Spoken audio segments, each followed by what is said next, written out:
네, 안녕하세요. 지난 시간에 실장 이항분포와 그에 관련된 분포들 중에서 이항분포에 관한 얘기들을 잠깐 앞에서 다루었는데요. 그 내용들을 잠깐 살펴보고 초기화 분포 그리고 포화성 분포에 대해서도 계속 알아보도록 하겠습니다. 어, 여기서는 지난번에 얘기한 것처럼 두 가지 결과만을 갖는 그런 경우에 적용할 수 있는 확률 모형에 대해서 살펴보려고 하고 있었는데요. 그러한 이제 모형에는 크게 이항분포, 초기화분포, 포화성 분포를 이제 생각을 해보려고 합니다. 지난 시간에 이항분포는 우리가 살펴봤었는데, 이항분포는 베르누이 시행을 이제 여러 번 반복할 때 그 중에서 성공이 몇 번 일어나는가 하는 것을 생각할 때 그 확률 변수의 분포가 이항 분포였습니다. 우선 베르누이 시행을 다시 한번 살펴보면 베르누이 시행은 각 시행의 그 결과가 두 가지 결과만을 이제 갖는 것이면서 각각의 시행에서의 성공 확률과 실패할 확률은 시행에 상관없이 항상 일정한 그런 특성을 가지고 있어야 됩니다. 그리고 각각의 시행은 서로 독립이라는 이 세 가지 조건을 만족을 하는 시행을 베르누이 시행이라고 부르는데, 보건 추출인 경우에 대표적인 베르누이 시행이고요. 비보건 추출은 엄밀하게 베르누이 시행은 아니지만 모집단의 크기가 표본의 크기에 비해 매우 크면 거의 독립이라고 봐도 무방하기 때문에 베르누이 시행으로 우리가 간주해서 계산을 하기도 합니다. 네, 이러한 베르누이 시행을 n번 반복을 하는데 그때 n번 중에서 성공의 횟수를 x라고 하면 그 x의 분포를 우리가 이항분포라고 했습니다. 이때 각 시행에서의 성공 확률을 이제 p라고 한다면 확률 변수 x는 성공 확률 p와 시행 횟수 n에 의해서 완벽하게 결정이 될 텐데요. 이러한 확률 변수 x의 분포를 이항 분포라고 부를 때 n과 p가 결정을 하므로 n과 p를 모수라고 불렀습니다. x의 분포가 모수가 n, p인 이항 분포라는 사실을 우리가 간단하게 x가 오른쪽 이항 분포를 따른다라고 쓰기로 했습니다. 이러한 이항 분포를 따르는 확률 변수 x의 실제 확률을 생각을 해보면, 즉 확률 질량 함수를 생각을 해보면 그 x가 택할 수 있는 값은 0부터 n까지 값을 가질 것인데 0하고 n 사이에 있는 각각의 k에 대해서 x가 k가 될 확률은 다음과 같이 n에서 k개를 선택하는 조합의 개수 곱하기 성공 확률 p의 k제곱 곱하기 실패 확률이 되는 1-p의 n-k제곱을 곱하는 것으로 우리가 구할 수 있었습니다. 간단한 예제를 우리가 한번 살펴봤었고요. 그리고 이러한 확률을 계산을 할 때 R을 이제 사용을 하기 위해서 D 바이놈 혹은 P 바이놈이라는 함수를 우리가 사용을 해봤습니다. 이 바이놈은 확률 질량 함수를 계산해 주는 함수였고요. 아래서 P 바이놈은 누적 확률을 계산해 주는 함수였습니다. 자, B 바이놈이나 P 바이놈이나 첫 번째 값은 x라는 확률 변수 택하는 값을 입력을 하는 것이고요. 그 다음 두 번째 값은 n, 시행 횟수가 되고 세 번째 값은 각각의 시행에서 성공 확률을 우리가 입력을 하면 됩니다.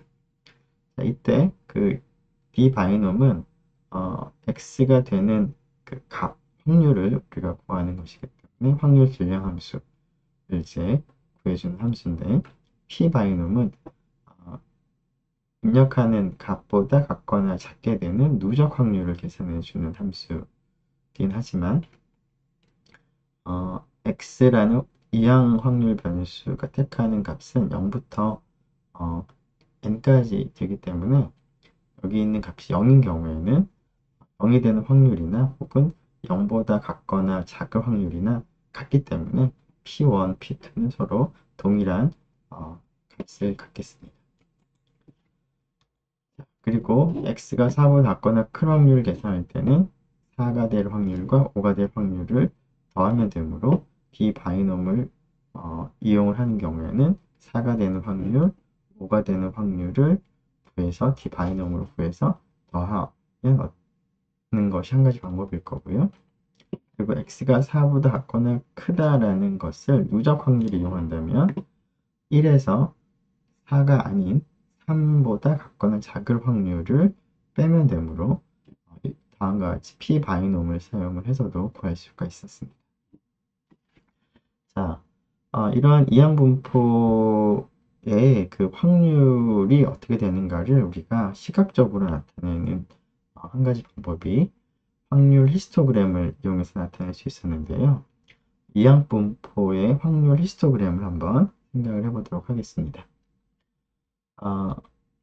지금 여기에 있는 첫 번째 확률 히스토그램은 시행 횟수가 8이고 그 다음에 각 시행에서 성공 확률이 0.3인 그런 이항분포를 생각을 하고 그런 이항분포에서의 각각의 확률 변수 x가 택하는 값과 즉 0부터 8까지 값에 대해서 그 값을 택할 확률을 다음과 같이 이제 막대로 우리가 나타냈습니다.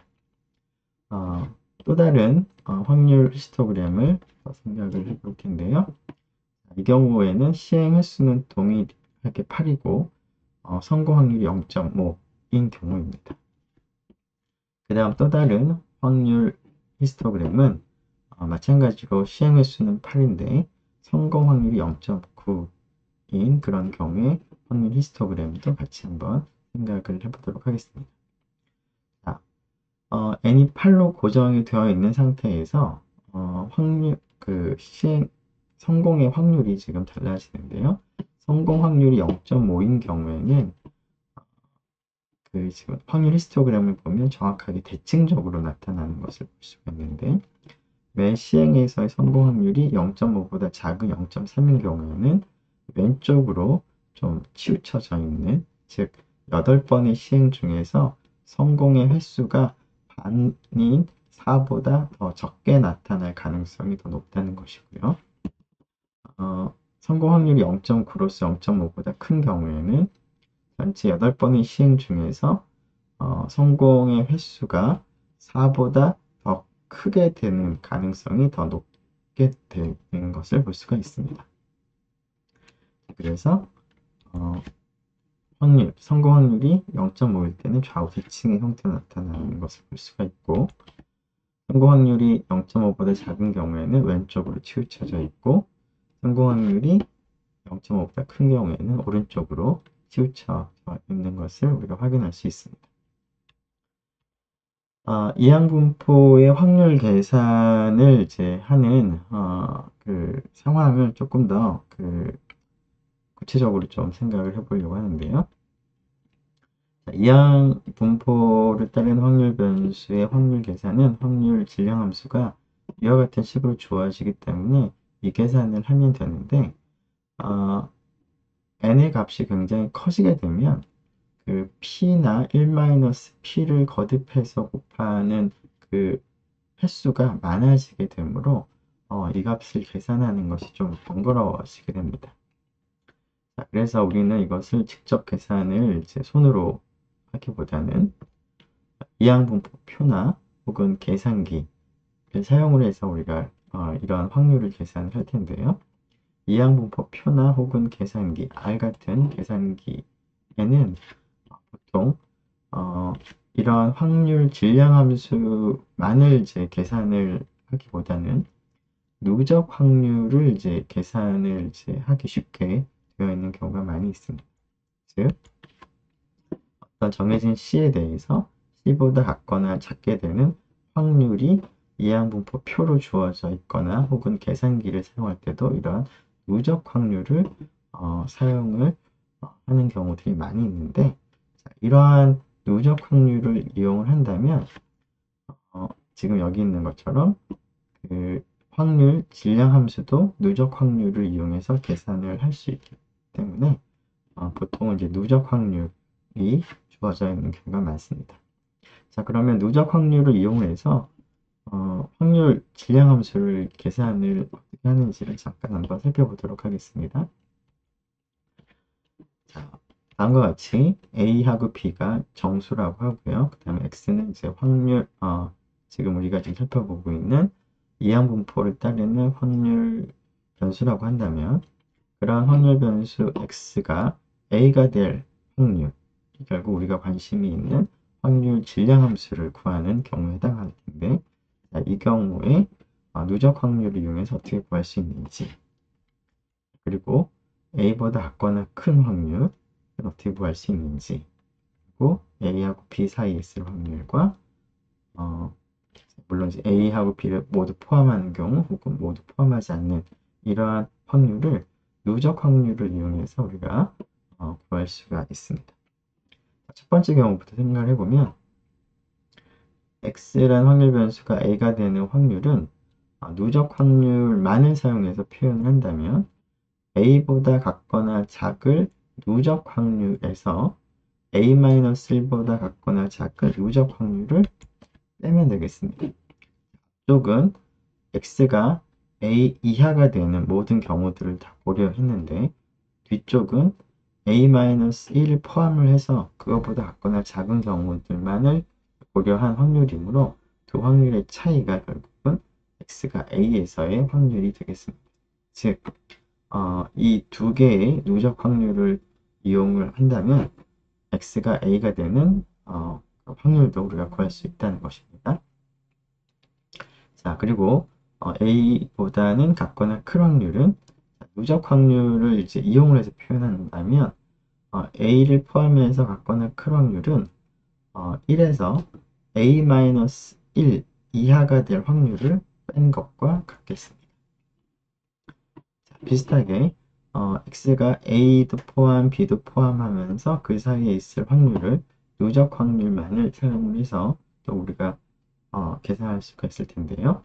일단은 B보다 같거나 작은 형태의 이제 확률이므로 B보다 같거나 작은 확률을 일단 먼저 생각을 하되 그 중에서 A보다는 이제 같거나 큰 경우만 생각을 하는 거니까 A-1 이하가 되는 경우들은 제외를 하면 되겠습니다. 그래서 B보다 같거나 작은 확률을 누적 확률을 이용해서 계산하고 A-1보다 같거나 작은 확률을 누적 확률을 이용해서 계산해서 두 개를 빼면 누적 확률만 이제 알면 이런 형태의 확률도 구할 수가 있겠습니다.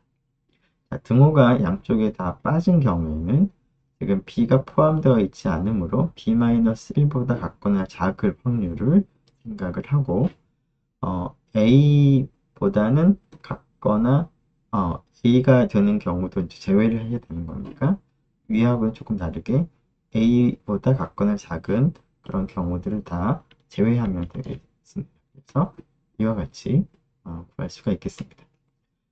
즉 다양한 형태의 확률을 이제 누적 확률들에 대해서 알고 있다면 누적 확률의 형태를 사용해서 구할 수 있다는 것입니다. 그래서 우리가 지난 시간에 아래서 이런 이항분포와 관련한 확률을 계산할 때 이런 누적 확률도 계산을 그 확률 질량 함수도 계산할 수 있지만 p 바이놈이라는 함수를 사용을 한다면 누적 확률을 계산할 수 있었는데요. p 바이놈만을 가지고 모든 형태의 확률을 다 구할 수가 있겠습니다. 자, 조금 전에 얘기했던 그런 누적 확률을 조금 더 일반적으로 얘기해 보면 x라는 확률 변수가 있을 때 x라는 확률 변수가 주어진 스몰 x보다 같거나 작을 확률은 스몰 x에 대한 함수인데요. 자, 이렇게 스몰 x에 대한 이러한 함수를 누적 분포함수 혹은 누적 확률 분포함수라고 부르고 영어로는 Cumulative Distribution Function이라고 부르는데 이것을 간단하게 줄여서 CDF라고 부릅니다. 즉, R에서 이항분포의 CDF를 계산할 수 있는 RS 함수가 P 바이놈 되겠습니다. 자, 그러면 이것을 가지고 간단한 예제를 하나 더 살펴보도록 하겠습니다. 어떠한 병이 새로운 치료 방법으로 치료를 할 때 치유가 될 확률이 50%라고 하는데요. 자, 이러한 치료법을 15명의 환자에게 적용을 했을 때 다음 몇 가지 확률을 생각을 해보도록 하겠습니다. 자, 여기서는 우리가 그 각각의 환자에게 이 치료 방법을 적용했을 때 치유될 확률이 환자에 상관없이 전부 다 50%다라고 생각을 하고 확률을 구해보도록 하겠습니다. 자, 그러면 이러한 시행은 베르누이 시행이 되고 베르누이 시행에서의 성공 확률은 50%인데요. 그러한 시행을 15번을 적용을 이제 하는 그런 상황이 되겠습니다. 그때 15명 중에서 6명 이하가 치유가 되는 사건의 확률 혹은 6명 이상 10명 이하가 치유가 되는 사건의 확률을 한번 생각을 해보고 마지막으로 12명 이상이 치유가 되는 확률을 생각을 해보도록 하겠습니다. 지난 시간에 이항분포와 관련된 문제에서와 마찬가지로 이러한 문제를 이제 생각을 할 때는 관련된 확률 변수를 먼저 도입을 하는 것이 좋을 것 같습니다. 그래서 X라는 확률 변수를 도입을 하는데요. 15명의 환자에게 이러한 새로운 치료 방법을 적용을 했을 때 치유가 되는 환자의 수를 X라고 두고 시작을 하겠습니다. 그러면 X는 실험을 할 때마다 15명의 환자를 적용을 할 때마다 경우에 따라서는 치유가 되는 그 환자의 수가 5명일 수도 있을 것이고 7명일 수도 있을 것이고 그때그때 실험에 따라서 바뀌는 확률 변수가 되는데 이런 확률 변수의 분포를 생각을 해보면 X는 15, 그 다음에 P가 0.5가 되는 이항분포를 따르는 확률 변수가 되겠습니다. 자, 그것을 한번 적어보면 그러니까 이제 X라는 확률 변수의 분포가 이항분포다라는 것을 이렇게 표시를 하면 되겠습니다. 자, 이때 1번에 해당하는 확률은 X가 6보다 같거나 작은 확률이 되는 것이고요. 자, 2번에 해당하는 확률은 X가 6보다는 같거나 크고 10보다는 같거나 작은 확률인 것이고, 자, 3번은 X가 12보다 같거나 큰 확률이 되겠습니다. 자, 이 확률의 경우에는 P 바이놈을 이제 바로 쓰면 될 것 같은데요. P 바이놈에 자, 여기가 6이므로 6이라고 쓰고 N 15 0.5를 지금 글씨가 안 보이는 것 같네요. 잠시만요.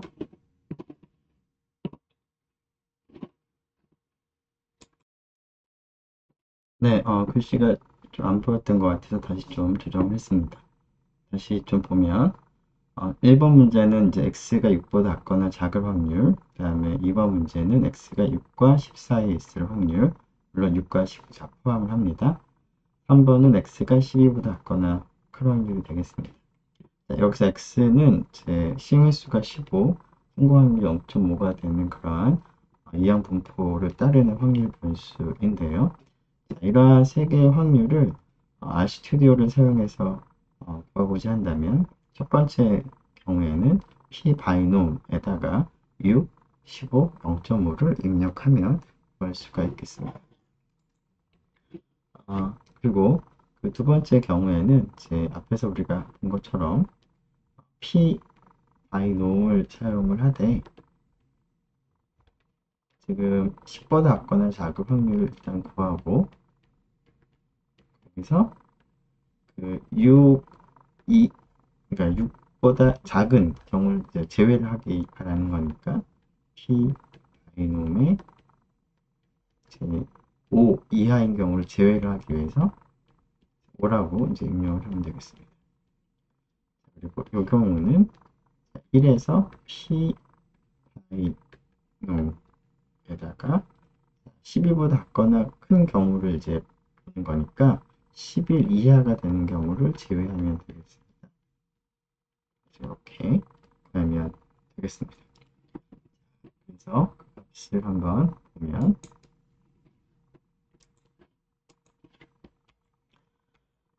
x가 6보다 작거나 작을 확률은 p 바이놈을 써서 계산하면 0.304 정도 나오는 것 같고, x가 6과 10 사이에 있을 확률은 6 이상 10 이하가 될 확률은 10 이하가 될 확률에서 5 이하가 될 확률을 이제 빼서 계산할 수가 있고요.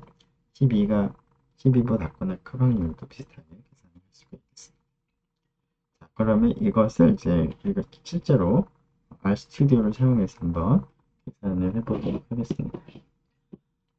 RStudi오를 한번 열어보도록 하죠.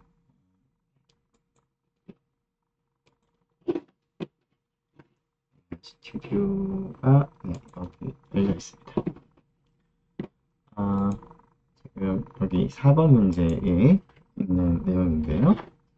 1번부터 한번 앞에서 했던 값을 한번 해보겠습니다. probability라고 쓰고요. 1번이 6 이하의 확률이니까 p 아니면 6 이하니까 그 다음에 n 하고 그 성공 확률은 미리 매번 동일한 값을 이제 입력을 하기가 그렇지 않아서 미리 변수에다 집어넣고 여기다가 n 키라고 쓰도록 하겠습니다. 그 다음에 두 번째 문제의 확률은 p 놈에서 미리를 조정할게요.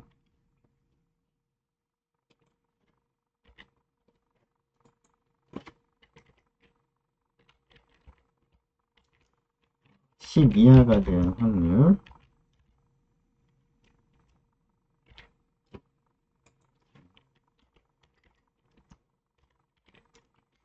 그래서 6 이상의 확률인 거니까 P에서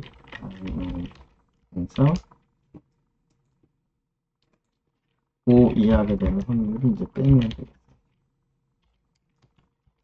마지막으로 세 번째 문제는 P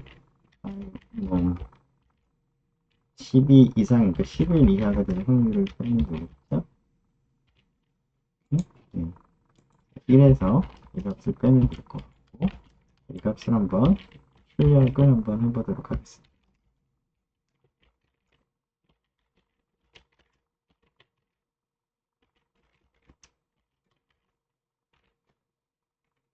실행을 하게 되면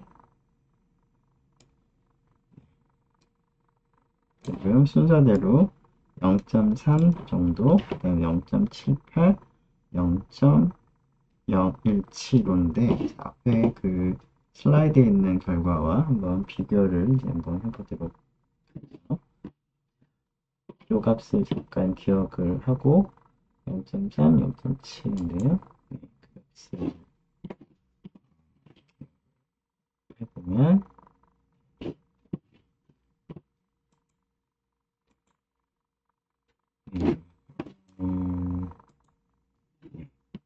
0.30, 0.789, 0.017 그래서 RStudi오를 이용한 값과 동일한 결과임을 확인할 수가 있습니다.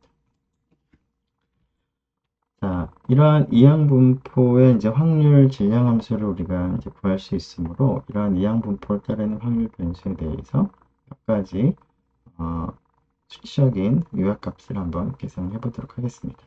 즉, 평균, 분산, 표준 편차를 한번 생각을 해보려고 하는데요. x의 분포가 시행 횟수가 n이고 각각의 시행의 성공 확률이 p가 되는 그러한 이항분포를 따르는 확률 변수라면 x의 평균은 간단하게 n 곱하기 p가 되고 분산은 n 곱하기 p 곱하기 1-p가 됩니다. 따라서 표준 편차는 분산을 양의 제곱근 분산의 양의 제곱근을 택하면 되므로 다음과 같이 주어지는 것을 알 수가 있는데요. 왜 이렇게 되는지를 우리가 한번 계산을 한번 해보도록 하겠습니다.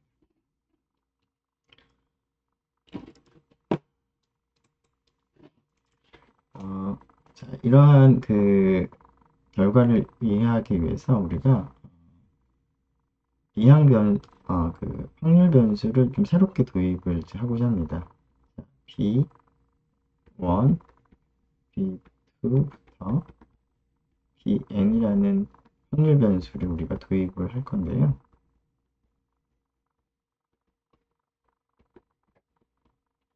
자, 이 n개 확률 변수는 다음과 같이 정하도록 하겠습니다. 자, bi라는 확률 변수는 1 또는 0을 갖는데 i번째 시행이 성공이면 1이 되는 확률 변수고 i번째 시행이 실패가 나오면 이 i번째 bi라는 확률 변수의 값은 이제 0으로 우리가 정하도록 하겠습니다. 그러면은 이것은 i번째 시행의 결과에 따라서 값이 변화하는, 값이 정해지는 하나하나의 확률 변수가 되는데 이 bi를 가지고 b1부터 bn을 가지고 x를 한번 나타내 보면 x라는 것과 b1부터 bn을 다 더한 확률 변수는 같음을 우리가 금방 확인할 수 있습니다. 즉 x는 n번의 시행 중에서 성공이 일어난 횟수였는데요. 자, 여기 있는 것을 보면은 이 중에서 1이 몇 번 1이 나타난 확률 변수에 대해서 그걸 다 더하면 1이 나온 확률 변수의 개수가 될 텐데 1이 나온 확률 변수의 개수라고 하는 것은 첫 번째 시행부터 n번째 시행 중에서 성공이 일어난 그런 시행의 수가 되겠습니다. 그래서 두 확률 변수가 같음을 이제 알 수가 있습니다. 자, 따라서 x의 평균을 구하고 싶다면 n개 확률 변수 더하는 것의 평균을 구하면 되는데 이것은 각각의 확률 변수의 평균을 다 더한 것과 같습니다. 자, 이러한 이제 계산을 통해서 x의 평균을 이제 구할 수가 있으니까 우리가 bi의 평균을 한번 계산해 보겠습니다. bi라고 하는 확률 변수는 0 또는 1의 값을 갖는데요. 확률을 생각해 보면 i번째 시행의 성공률 확률은 p가 되므로 bi가 1이 될 가능성은 p가 됩니다. 그리고 i번째 시행에서 실패가 될 가능성은 지금 성공 확률이 매 시행마다 p가 되므로 실패 확률이 1-p가 되죠. 따라서 bi의 평균은 0 곱하기 1-p, 1 곱하기 p가 됩니다. 즉 p가 되는 것을 알 수가 있습니다. 자, 비슷하게 분산도 우리가 계산을 해볼 수가 있을 것 같습니다. 자, 분산은 편차 제곱의 평균이므로 0일 때 편차는 0-p, 즉 마이너스 p가 되고 그것을 제곱을 하게 되면 p제곱이 되는데 그때 확률이 1-p가 되고요. 그 다음에 bi가 1일 때 편차는 1-p가 되는데 그것의 제곱이 편차 제곱이 되고 그때 확률은 p가 됩니다. 그러면 이 값을 p 1-p가 공통이므로 묶어내면 여기서는 p가 하나 남고 여기서는 1-p가 하나 더 남으므로 이렇게 정리가 되는데 이 값은 1이 되죠. 그래서 각각의 확률 변수의 분산은 p 곱하기 1-p라는 것도 얻게 됩니다. 그럼 앞에서 계산을 하려던 x의 평균을 마저 계산을 해보면 b1부터 bn의 평균을 다 더하면 각각의 평균이 항상 p로 일정하므로 얘는 n 곱하기 p가 되는 것을 우리가 확인할 수가 있고요. 자, 비슷하게 분산도 계산해보면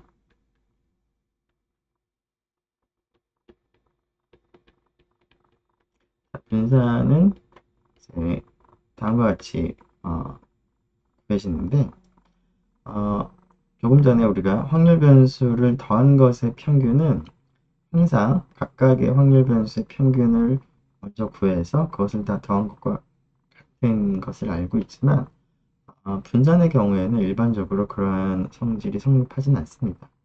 하지만 B1부터 B에는 각각이 i번째 시행들만 보고 있는 것이 돼요. 우리가 생각하는 이항 분포는 각각의 시행이 서로 독립이기 때문에 여기 있는 B1부터 B에는 사실은 서로 독립인 확률 변수가 됩니다. 그러니까 이제 베르누이 시행을 이제 생각을 이제 하고 있기 때문에 첫 번째 시행과 두 번째 시행은 서로 독립적이기 때문에 B1과 B2가 서로 독립인데요. 비슷한 이유로 B1, B2, Bn이 서로 다른 확률 변수들은 다 독립입니다. 따라서 독립이라는 조건 때문에 더한 것의 분산은 이와 같이 각각의 분산을 그냥 계산해서 더하면 되고 각각의 분산은 항상 i에 상관없이 p 곱하기 1-p가 되는데 그러한 것이 n개가 있으므로 이와 같이 정리가 됩니다. 그래서 평균은 np, 분산은 np1-p가 되고 x의 표준 편차는 분산의 양의 제곱근이므로 스퀘어 루트의 n 곱하기 p1-p가 되는 것을 우리가 확인할 수 있습니다.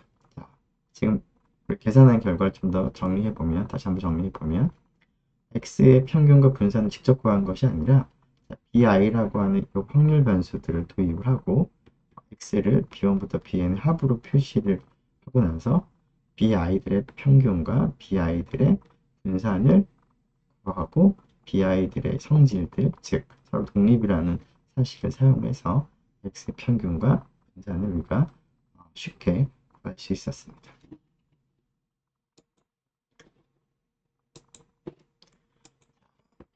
지금 한 것은 이제 bi들을 도입을 했었고요. 그리고 x가 이런 bi들의 합으로 표시되고 b부터 b는 서로 독립이라는 사실로부터 구했었는데 이때 bi 각각의 평균은 i에 상관없이 p, bi 각각의 분산은 i에 상관없이 p 곱하기 1-p 라는 사실로부터 우리가 얻을 수 있었습니다. 자, 이렇게 해서 이항 분포는 이제 정리를 하도록 하고요. 그 다음은 초기화 분포를 생각을 해보도록 하겠습니다. 앞에서 이항 분포는 베르누이 시행을 할 때 성공의 횟수라는 확률 변수가 따르는 분포였는데요. 자, 그러한 그 베르누이 시행은 우리가 보통 모집단에서 보고 추출할 때 그 베르누이 시행이라고 간주를 할 수가 있는데 비보건 추출을 할 때는 엄밀하게는 베르누이 시행이 안 되는데요. 그러한 비보건 추출인 경우에 적용할 수 있는 그런 분포를 우리가 생각을 해보려고 합니다. 즉, 초기화 분포라고 하는 것은 유한한 모집단에서 비보건 추출을 할 때 성공의 횟수를 확률 변수 x라고 한다면 확률 변수 x의 분포를 우리가 초기화 분포라고 부르도록 하겠습니다. 물론 이때 유한한 모집단에는 우리가 항상 그 실험의 결과가 두 가지 결과만을 가진 경우를 생각을 하기 때문에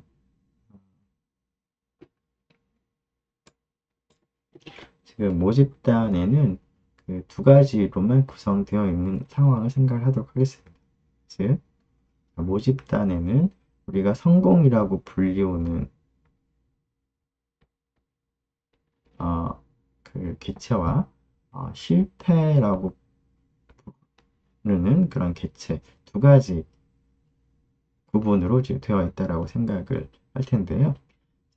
이 중에서 n개를 이렇게 추출을 하는데 비보건 추출을 할 때 그 중에서 성공에 해당하는 것이 몇 개가 추출되었는가 성공의 횟수를 x라고 부르겠다라는 겁니다. 이런 확률 변수의 확률 질량함수를 좀 더 구체적으로 생각을 해보기 위해서 이 모집단에 있는 개체 전체의 개수를 n이라고 하고요. 그 중에서 성공에 해당하는 개체의 수를 d라고 하겠습니다. 전체의 개수는 n이라고 하고요. 모집단의 크기가 되겠습니다.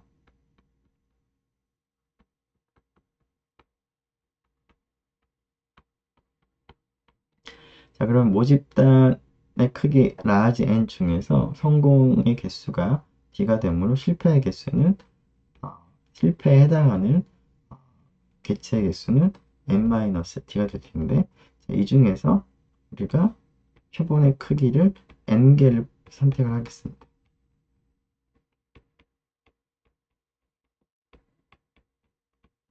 자, 그러면 x는 이 스몰 n개 중에서 성공에 해당하는 것이 몇 개가 있는가 라고 하는 것을 이제 확률 변수 x라고 부르겠다는 것입니다.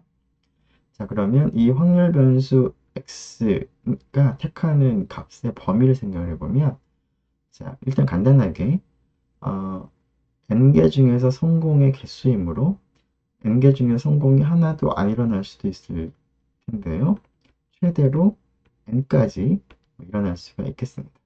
물론 이제 모집단 안에 있는 이 성공의 개수 d와 실패의 개수에 따라서 이 최대로 가질 수 있는 값이 조금 더 작아질 수는 있습니다. 자, 어쨌거나 이러한 범위에 있는 값들을 가질 수가 있는데 그러한 확률을 이제 계산을 한번 해보도록 하겠습니다. 자, 각각의 k라고 하죠. 그 0하고 n 사이에 있는 각각의 k에 대해서 대문자 x라는 확률 변수가 k가 되는 확률을 한번 계산을 해보도록 하겠습니다. 자, 우리가 비보건 추출을 이제 하기 때문에 우리는 이제 추출을 할 때 순서에 상관없이 일단은 뽑히는 그 개체의 종류들의 관점에서 먼저 생각을 해보면 large n개를 대상으로 해서 small n개를 선택을 하는 그런 조합의 개수를 먼저 생각을 해보면 그 조합의 개수는 large n에서 small n개를 택하는 조합의 개수가 있겠습니다. 자, 이러한 조합의 각각의 경우들마다 우리가 뽑는 순서까지 고려한다면 n 팩토리얼 개만큼을 더 곱해준 만큼이 우리가 비보건 추출을 하는 모든 가지수가 되겠습니다. 자, 이 중에서 성공이 K개가 포함이 되는 경우들을 생각해 보고 싶은데요. 일단은 뽑는 순서는 고려하지 않고 성공 쪽에서 K개를 선택하는 경우들을 먼저 생각해 보도록 하겠습니다.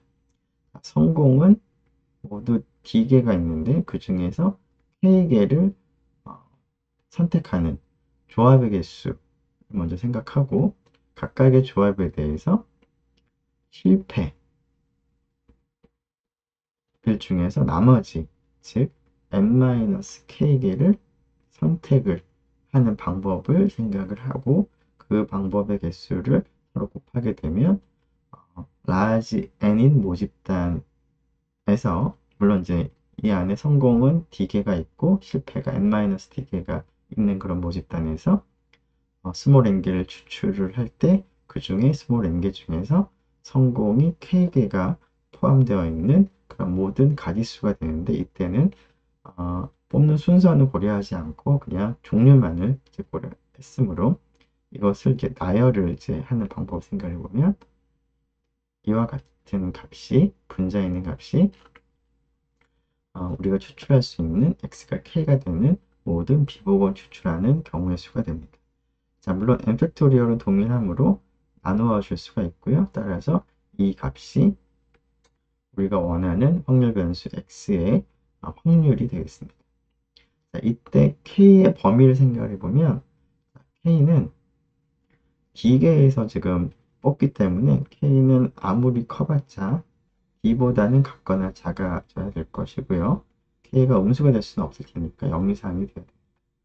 자, 비슷하게 n-k의 범위도 생각해보면 n-k는 large n-d에서 선택을 함으로 이 값보다는 커질 수는 없습니다. 그래서 small n-k는 대문자 n-대문자 d보다는 같거나 작아져야 되고, 그리고 이 값이 당연히 0보다는 같거나 커야 되겠습니다. 그래서 k는 이 두 가지 조건을 다 만족하는 그런 범위에서 우리가 k를 생각을 할 수가 있는데, 자, 특별히 이 범위를 생각해 보면 이 범위가 결국은 k가 스몰 n보다는 같거나 작다라는 것입니다. 그런데 이 d에 따라서 d가 뭐 충분히 크지 않을 수도 있기 때문에 이러한 조건뿐만 아니라 d보다 k가 작다라는 조건, 그리고 그 다음에 이 조건까지 생각을 해야지만 x라는 확률 변수가 가질 수 있는 모든 값들의 범위를 우리가 얻을 수가 있겠습니다. 자, 이것을 좀 정리를 한번 해보도록 하겠습니다. 자, 이러한 확률 변수 분포를 우리가 초기화 분포라고 부를 텐데요. 자, 이 초기화 분포를 따르는 확률 변수의 확률 질량 함수를 좀 더 구체적으로 계산을 해보기 위해서 전체 모집단의 크기를 대문자 n, 표본의 크기를 small n, 모집단 내에서 성공에 해당하는 개체의 수를 d, 대문자 d라고 표시하고, 우리가 생각하는 확률 변수 x는 이러한 모집단에서 스몰 n개를 추출할 때, 비보건 수축을 추출할 때 성공이 몇 개가 포함되어 있는가 하는 성공의 크기가 되겠습니다. 자, 이때 앞에서는 이제 스몰 k로 썼는데요. 스몰 k를 여기서는 x로만 이제 바꿨습니다. 자, 이 확률은 다음과 같이 전체 경우가 대문자 n에서 스몰 n개를 추출하는 조합의 개수 분의 전체 D에서 스몰 x개를 선택하는 경우의 개수 곱하기 large n 마이너스 large D에서 스몰 n 마이너스 x개를 선택하는 경우의 수를 이제 곱한 것을 이제 분자에 두면 이것이 초기화 분포를 따르는 확률 변수의 확률 질량 함수가 되겠습니다. 그리고 x의 범위는 이제 이렇게 조건들이 주어지겠습니다. 자, 이러한 그 초기화 분포를 따르는 확률 변수에 대해서도 우리가 확률 질량 함수를 우리가 앞에서 구했기 때문에 평균과 분산을 계산할 수가 있는데요. 평균과 분산을 계산하는 것이 앞에 있는 경우보다 좀 복잡한데, 평균을 계산을 이제 한다고 한다면 조금 복잡하긴 하지만, 자, 뭐 x라고 쓴다면 x 곱하기 확률, 그죠?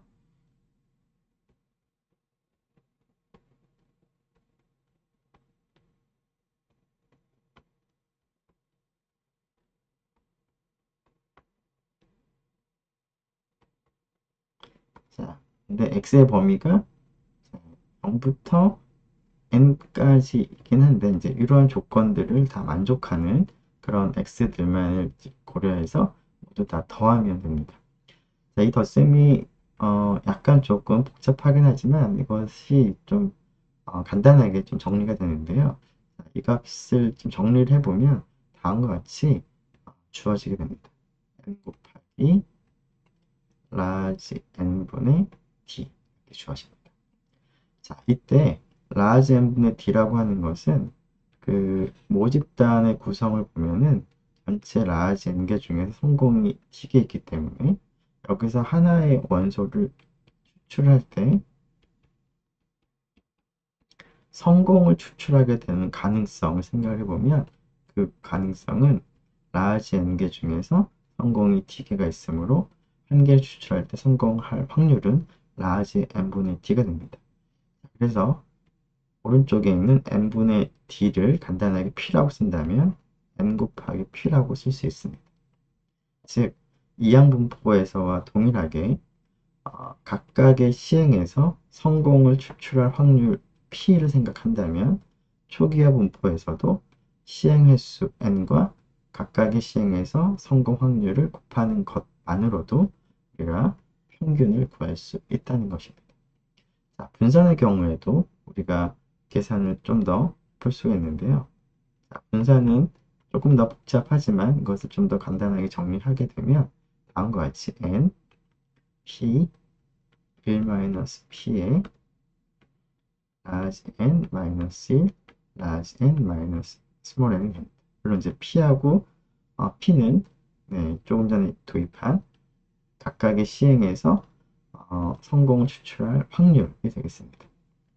자, 그러면 이 분사는 이항분포에서의 분산과는 조금 다른데요.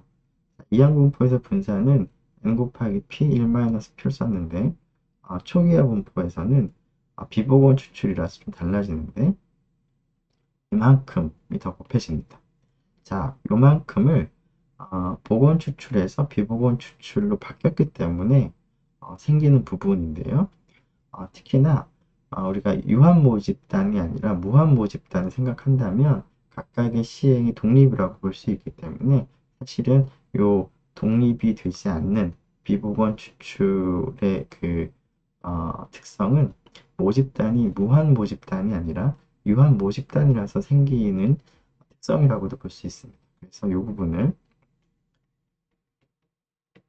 유한 모집단이기 때문에 생기는 차이다 라고 해서 유한 모집단 수정 요인이라고 부릅니다. 자, 이것을 좀 정리해 보면 자, 성공 확률을 스몰 p라고 두면 평균은 x의 평균은 이항분포와 동일하게 스몰 n 곱하기 p로 쓸 수 있고요. 분사는 스몰 n 곱하기 p 곱하기 1-p에 뒷부분이 더 붙는데 이 뒷부분을 유한 모집단 수정 요인이라고 부른다 라고 얘기를 했습니다.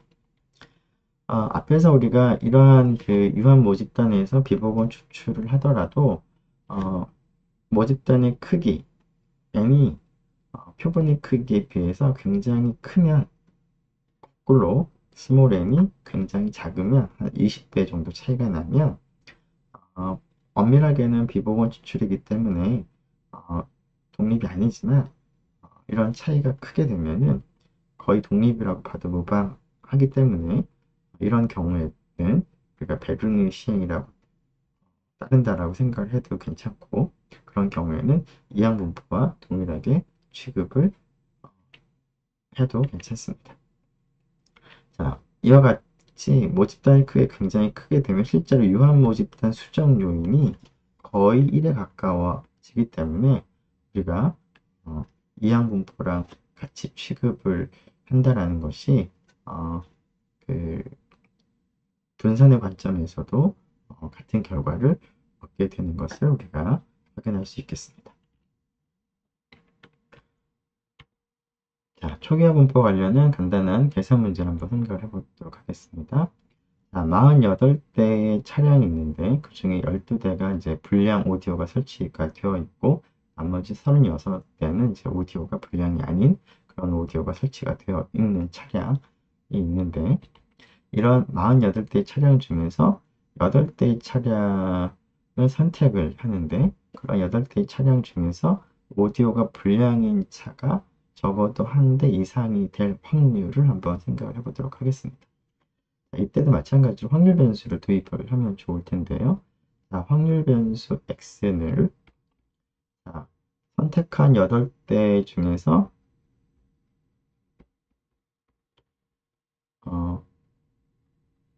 오디오가 불량인 차량의 수라고 이제 정하도록 하겠습니다. 그러면은 이게 전체 모집단의 크기가 48대인데 그 중에서 12대는 불량인 것이고요. 나머지 36대는 이제 불량이 아닌 그런 오디오인데 우리가 이제 관심을 갖는 쪽이 오디오가 불량인 쪽인 것이니까 이쪽에 이제 관심을 갖는 쪽이죠. 자, 이때 이 중에서 8대를 이제 비보건 추출로 이제 추출하겠죠. 차량에서 8대를 선택을 한다는 얘기는 보건 추출보다는 비보건 추출의 의미가 더 자연스럽습니다. 이 중에서 성공에 해당하는 즉 오디오가 불량인 차량의 수에 해당하므로 X의 분포가 초기화 분포가 됩니다. x의 분포가 초기화 분포가 된다는 것을 초기화 분포를 영어로 하이퍼 지오메트릭 디스트리뷰션이기 때문에 HG라고 쓰고요. 자, 이때의 값들을 모수에 해당하는 값들을 한번 좀 나열해 보면 모집단의 크기는 48이고 모집단 중에 성공에 해당하는 구성원의 수가 12고요. 그 다음에 표본의 크기가 지금 8이 되는 그런 상황이 되겠습니다.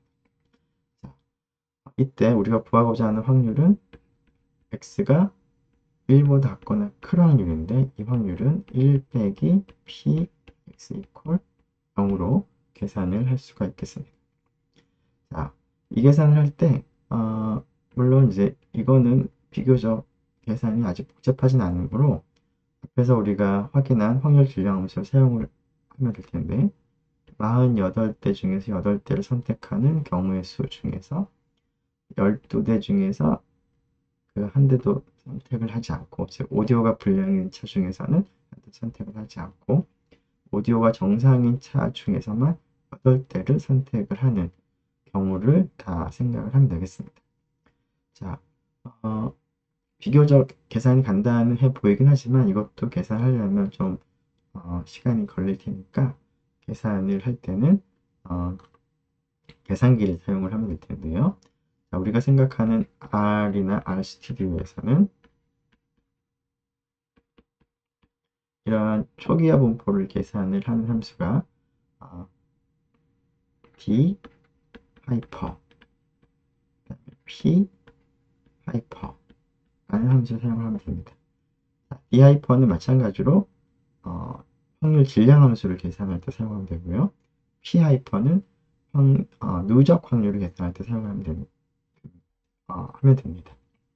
자, 순서는 X, 그 다음에 그 성공에 해당하는 이제 여기서는 이제 12가 되겠죠. 그리고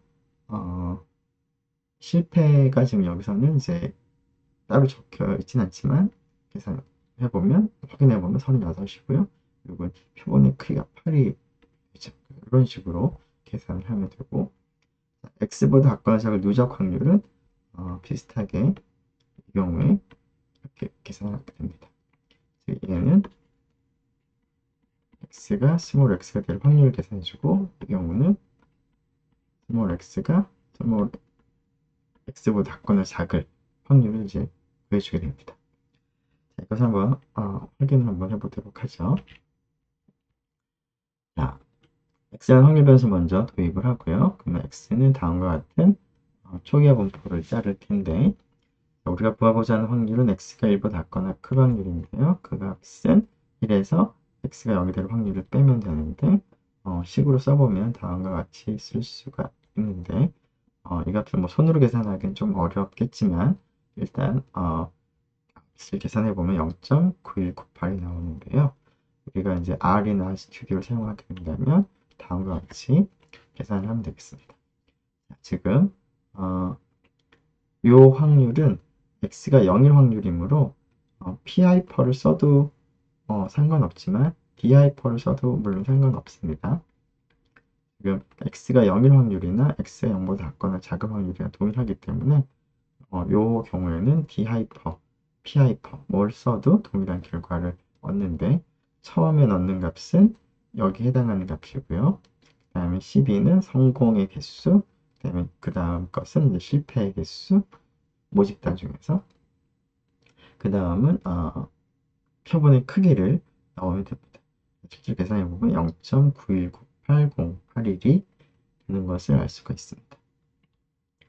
네, 일단은 RStudi오를 사용해서 한번 확인을 한번 해보도록 하겠습니다. RStudi오를 열어보죠.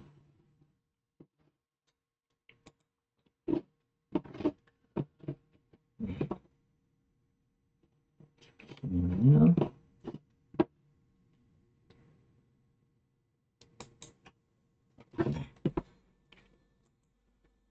이제 5번인데 자, probability를 1 마이너스 d 하이퍼 0 성공이 12개 있었고요. 실패가 36개가 있었고, 모집 단위에서는. 그리고 표본의 크기가 8이었습니다. 물론 동일한 결과인데 뭐 한번 확인해 보는 의미로 B하이퍼 대신에 P하이퍼 누적 확률을 이용을 해서도 한번 확인을 해보도록 하겠습니다.